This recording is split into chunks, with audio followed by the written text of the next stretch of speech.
biracial is just a child born to parents of two different races. My mother is part German and black, and my dad is fully black, so that makes me an interracial child. I'm half Korean and half American, white. I'm black, white, and Spanish, and part Filipino. My mom is from El Salvador. My dad is from Jamaica. My mom is Filipino and Spanish, and she's from the Philippines.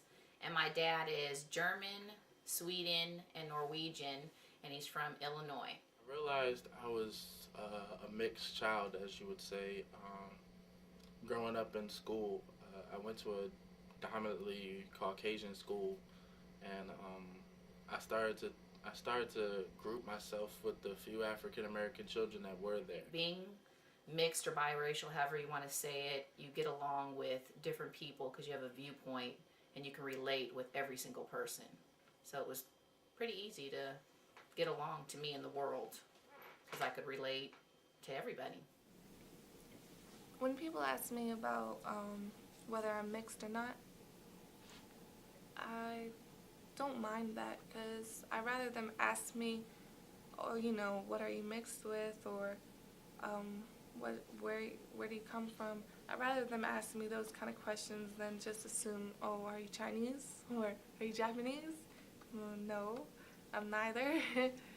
Or some real ignorant people who just go, oh, are you Asian? Okay, I guess I'm Asian, but there's a lot of different Asians.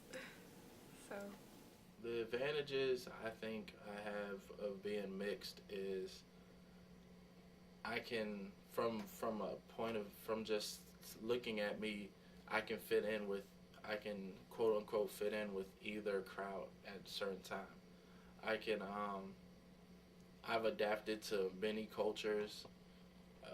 I've been able to travel to Germany, all parts of Europe because of my mom's side of the family that I probably wouldn't have been able to do if I was a quote unquote full black child.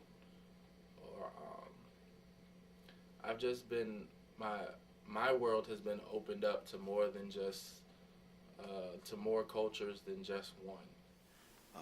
The advantages of our kids being multicultural, being able to relate to the West Indian side of my family, the Jamaican side, and the Puerto Rican side, Hispanic side of her family, and being raised here in the States. I think that's a huge advantage. There are a lot of kids that are raised in one city with two parents who are from that area, and they've never left the city. They don't know anything else. They don't know what it's like to sit with people from different cultures or different backgrounds. one thing that's great about being biracial is you can choose which one you want to be sometimes. Maybe one day you want to be white, maybe one day you want to be Asian.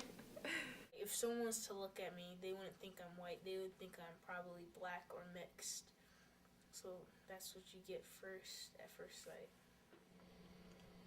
Being mixed is definitely not a curse. It's actually a gift because being mixed, you should always strive to reach out to all cultures that make you.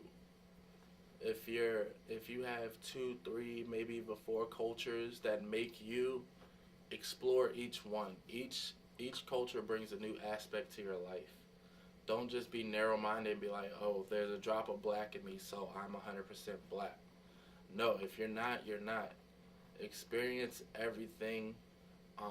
Travel back to the region that your culture comes from.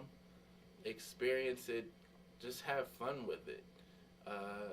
If you're part white, if you're part black, don't just contain yourself with that. Be friends with everybody. Get to know everybody. Don't just be narrow-minded with life. Open up and just enjoy the cultures that make you.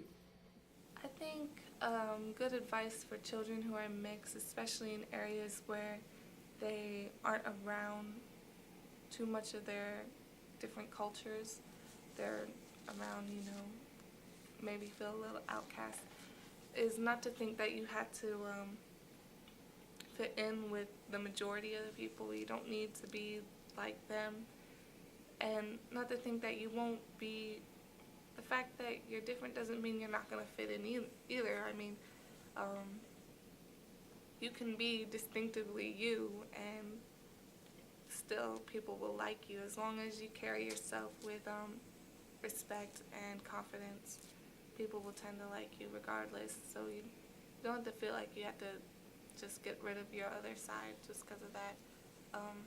I would encourage you to understand your heritage, because your heritage is important for you to understand yourself, really. The reality is you'd like to tell your kids, look, you're a human first. That's the race you belong to, and you secondary is, where your parents are from. The reality is when they walk in the street, no one's going to look at them and say, oh, you know what, that's Brandon, whose mom is Puerto Rican, his dad is black. No, they're going to look at him and say, that's a black kid. They're not going to distinguish that. That's all they're going to see. So they need to understand how the world will see them. And he needs to understand, and I've told him, you're a man, you're a black man growing up in this world. There's more to you, but no one's going to know that until they take that opportunity to sit and speak to you.